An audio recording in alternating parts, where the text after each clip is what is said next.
નમસ્તે નમસ્તે નમસ્તે નમસ્તે વિદ્યાર્થી મિત્રો, નમસ્કાર. આપ સૌનું મારા YouTube ચેનલ પર હાર્દિક સ્વાગત છે. આજે ધોરણ 11 ના પ્રકરણ નંબર 5 ના અસ્થિર ખર્ચ વિશેની સમજૂતી મેળવવાના છીએ આપણે. તો વિદ્યાર્થી મિત્રો, બુક સાથે રાખજો, ભૂલાય નહીં. અને સાથે સાથે એ પણ તમને ધ્યાન દોરી લઉં કે જ્યાં જ્યાં જરૂર છે, કોઈ વિદ્યાર્થીઓને તમને પૂછી રહ્યા છે, તો એમને 100% મારા YouTube ચેનલની માહિતી, એનું નામ આપો, મારો નંબર આપી દો, મોબાઈલ નંબર, અને એમને કહો કે તે મને WhatsApp પર પોતાનું નામ, ગામનું નામ લખીને મોકલે અને કયા ધોરણમાં વિદ્યાર્થી અભ્યાસ કરી રહ્યો છે. કારણ કે કોમર્સમાં પણ આવે છે અર્થશાસ્ત્ર અને આર્ટ્સની અંદર પણ આવે છે. તો તમારા વિદ્યાર્થી મિત્રો જે હોય એમને કહેવાનું ભૂલાય નહીં. આજે શરૂઆત કરીએ છીએ અસ્થિર ખર્ચ, જે મહત્વનો પ્રશ્ન કહી શકું. અસ્થિર ખર્ચ 3 ગુણ માટે, ચાહે પ્રથમ પરીક્ષા હોય, બીજી પરીક્ષા હોય કે લાસ્ટ એક્ઝામ હોય, 3 ગુણનો આ ખૂબ જ અગત્યનો પ્રશ્ન છે. અહીંયા થોડું ધ્યાન, જો સ્થિર ખર્ચનો તમે વિડિયો નથી જોયેલો તો આપ સ્થિર ખર્ચના વિડિયોને પહેલા જોઈ લેજો અને પછી અસ્થિર ખર્ચના વિડિયોને સમજજો, તો તમને ઈઝીલી ખ્યાલ આવી જશે. અને બુક તો સાથે રાખો જ. અસ્થિર ખર્ચમાં કયા કયા ખર્ચાઓનો સમાવેશ થાય, પહેલા એ આપણને ક્લિયર બેસવું જોઈએ. તો જે પણ ઉત્પાદન કરી રહ્યા છો એમાં વપરાતા કાચા માલની કિંમત પાછળ થતો ખર્ચ, બળતણ ફ્યુઅલ કોઈ હોય એ પ્રકારનો ખર્ચ થતો હોય, વીજળીનું બિલ એનો ખર્ચ થતો હોય, એ રીતે વાહન વ્યવહારનો ખર્ચ, તમને શ્રમિકોને જે કાયમી નથી પણ હંગામી ધોરણે તમે કર્મચારીઓને રાખો છો તો એમને ચૂકવાતું વેતન એ તમારો અસ્થિર ખર્ચ કહેવાશે. સરકારને જે તમે ચીજ વસ્તુના ઉત્પાદન અને વેચાણ પર ટેક્સ ચૂકવો છો, કરવેરા ચૂકવો છો, તો એનો સમાવેશ અસ્થિર ખર્ચની અંદર થાય છે. અહીંયા એ ખાસ તમારે યાદ રાખવાનું રહેશે. અહીંયા પણ પહેલાની જેમ 7 કે 8 ડેશની અંદર તમારો જવાબ પૂરો થશે. પહેલા આપણે એનો અર્થ સમજીએ છીએ. શું બોલું છું એ પહેલા સમજવાનો સાથે પ્રયત્ન કરજો. પણ અહીંયા થોડું આજે કંઈક તમને રજૂઆતમાં થોડી બદલાવ કરું છું. ઉત્પાદનનું પ્રમાણ એકમમાં, થોડું 1-2 મિનિટ ધ્યાન આપજો જરા. અને અસ્થિર ખર્ચ રૂપિયામાં, અને થોડું 2 મિનિટ સમજી લો. એટલે મારે તમને અનુસૂચિ માટે જે કંઈક પ્રશ્ન ઊભો થાય તો તમને થાય નહીં, અને કેવી રીતે એના અર્થને સરળતાથી યાદ રાખી લેવાય છે એને જરા સમજી લઈએ.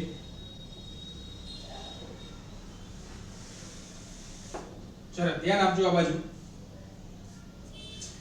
જેમ કે ઉત્પાદનનું પ્રમાણ 0 છે તો અસ્થિર ખર્ચ, અહીંયા મેં થોડી આંકડાકીય માહિતી બદલી નથી, થોડું મેં બુક પ્રમાણેનું જ ઉદાહરણ લેવાનો પ્રયત્ન કર્યો છે કે જેમાં મારે તમને એક વાત સમજાવી છે કે એ તમને ખબર પડવી જોઈએ. ઓકે, તો થોડું એ ધ્યાન. તો ઉત્પાદનનું પ્રમાણ 0 છે. હવે આ ખર્ચ એવો છે કે એને ઉત્પાદન સાથે લેવા દેવા છે, એટલે જો ઉત્પાદન 0 તો અસ્થિર ખર્ચ પણ કેવો રહેશે? 0. હવે જેમ જેમ ઉત્પાદન વધતું જશે તેમ તેમ અસ્થિર ખર્ચોમાં પણ વધારો થયા કરશે. જોતા જઈએ આપણે. ત્યાર પછી અહીંયા 10 એકમોનું ઉત્પાદન તો 80 રૂપિયાનો અસ્થિર ખર્ચ, ત્યાર પછી 150 છે, ત્યાર પછી 210 છે, ત્યાર પછી 290 છે, અને ત્યાર પછી 390 છે. ઓકે, હવે અહીંયા પહેલા આપણે જે સમજ મેળવી રહ્યા હતા એને આપણે કન્ટિન્યુ રાખીએ છીએ. જવાબની શરૂઆત જો કે હવે કરી રહ્યો છું, પણ મહત્વનો પ્રશ્ન છે, થોડું ધ્યાન રાખજો. અસ્થિર ખર્ચનો અર્થ, પહેલો ડેશ લખીશું આપણે અર્થ શું થશે? તો સ્થિર ખર્ચના વિડિયોમાં તમે સમજ્યા હોય તો અસ્થિર ખર્ચનો અર્થ ઈઝી છે. અહીંયા તમે જુઓ, સમયના ટૂંકા ગાળાનો આ ખર્ચ છે, એટલે માટે અર્થમાં આપણે લખીશું સમયના ટૂંકા ગાળામાં ઉત્પાદન વધતા ખર્ચ વધે છે ઉત્પાદન ઘટતા ખર્ચ ઘટે છે અને ઉત્પાદન જો શૂન્ય થાય છે તો ખર્ચ પણ શૂન્ય થાય છે, તો તેવા ખર્ચને અસ્થિર ખર્ચ કહે છે.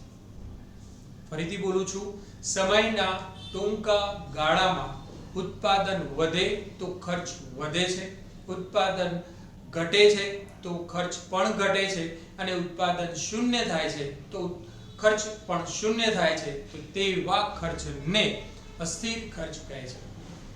બીજો ડેશ એમાં શું આવશે? તો અસ્થિર ખર્ચના બીજા નામ આપ્યા છે તમને.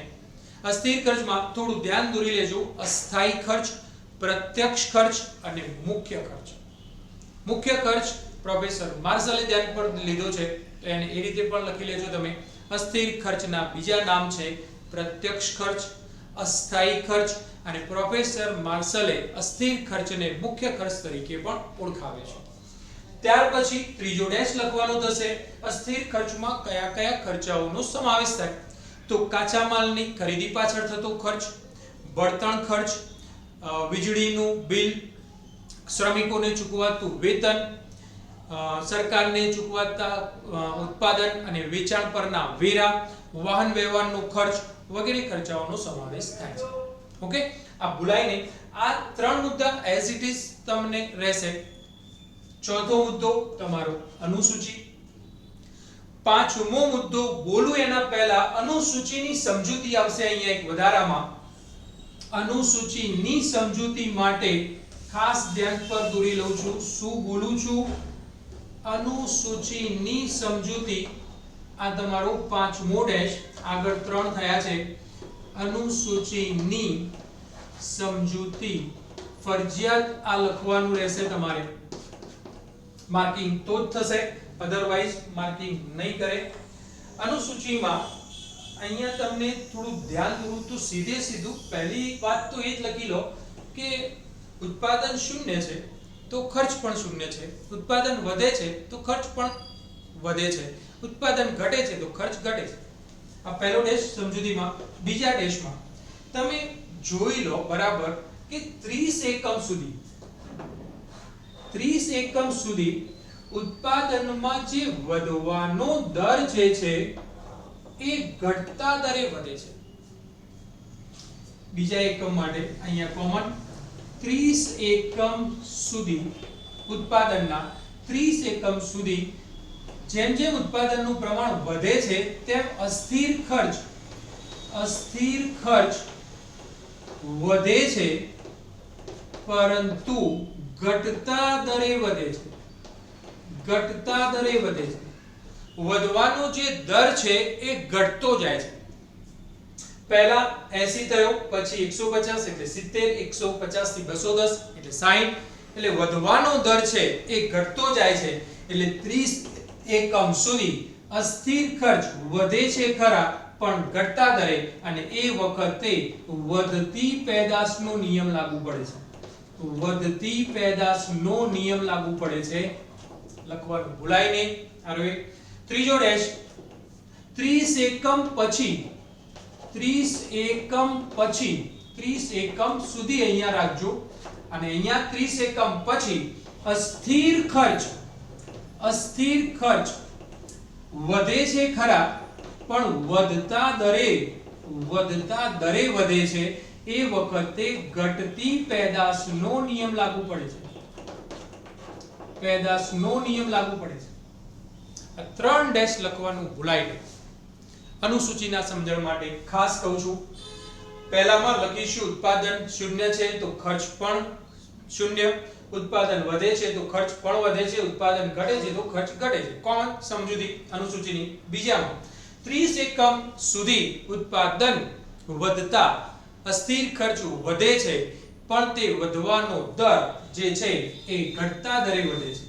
ભૂલાય નહીં, ઘટતા દરે વધે છે, અને એ વખતે વધતી પેદાશનો નિયમ લાગુ પડે છે. ત્યારબાદ 30 એકમ પછી અસ્થિર ખર્ચ વધે છે, પરંતુ વધતા દરે વધે છે. એટલે જે વધવાનો દર જે છે એ ઊંચા દરે વધતો જાય છે. એટલા માટે આપણે એવું બોલીશું વધતા દરે, અને એ વખતે કયો નિયમ લાગુ પડે છે? ઘટતી પેદાશનો નિયમ લાગુ પડે છે. ભૂલાય નહીં. ત્યારબાદ અનુસૂચિના સંદર્ભને ધ્યાનમાં રાખીને આકૃતિ દોરવાની રહેશે તમારે. તો એ તમારો 5 ડેશ થયા છે તમારા. છઠ્ઠો આકૃતિ અને સાતમો આકૃતિની સમજૂતી. ઓકે, ભૂલાય નહીં, તમને ખ્યાલ આવવો જોઈએ, પ્રોપર સમજાવવું જોઈએ તમને.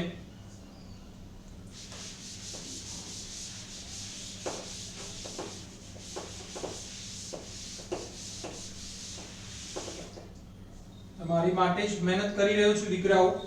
સહકાર ખાલી આપનો જોઈએ છે પરિણામની અંદર, કે મારા વિડિયો જોયા પછી પણ તમારા પરિણામમાં પરિવર્તન આવવું જોઈએ અને સબસ્ક્રાઇબ કરવામાં જે મદદ કરી શકો તે.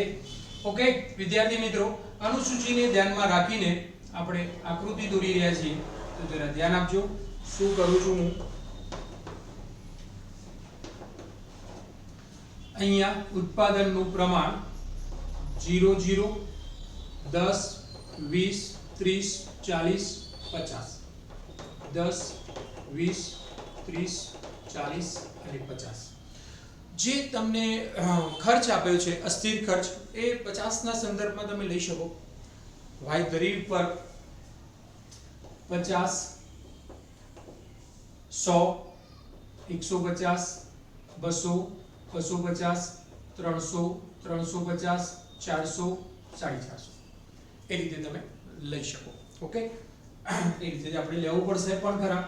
50 100 150 200 250 300 350 400 અને 450. ઓકે, x ધરી પર લખી લઈશું આપણે. શું આપ્યું છે? ઉત્પાદનના એકમોનું પ્રમાણ y ધરી પર. કુલ શબ્દ વાપરું છું દીકરાઓ, તમે પણ લખી શકો. કુલ અસ્થિર ખર્ચ શેમાં આપ્યો છે? રૂપિયામાં. ખાસ બિંદુઓ જે મેળવવાના છે એ આપણા માટે. પહેલું બિંદુ સ્ટાર્ટ થશે, ઉત્પાદનનું પ્રમાણ 0 છે તો 0.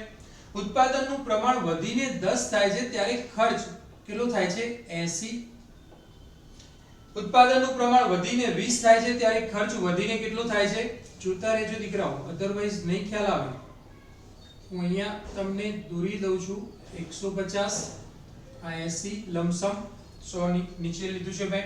તમને નહીં દેખાતું હોય પણ જરા બુકને ધ્યાનથી જરા જોઈ લેજો. જ્યારે 30 એકમ થાય છે ત્યારે વધીને કેટલો થાય છે? 210 લમસમ લઈ રહ્યો છું અહીંયા હું પણ. ઉત્પાદનનું પ્રમાણ 40 થાય છે ત્યારે 290. ઓકે, તો આ તમારું પાંચમું બિંદુ. અને ઉત્પાદનનું પ્રમાણ 50 થાય છે ત્યારે કુલ અસ્થિર ખર્ચ 390. આ બિંદુઓને જોડતી જે રેખા દોરવામાં આવશે, એ જે રેખા તમને મળશે એ રેખાને આપણે શું કહીશું? Total variable cost. કુલ અસ્થિર ખર્ચ રેખા. કુલ અસ્થિર ખર્ચ રેખા ટોટલ વેરિયેબલ કોસ્ટ કરો. એ રીતે જઈ શકાય, બોલી શકાય. ઓકે, સમજૂતી માટે થોડું ધ્યાન દોરી લઉં છું અહીંયા.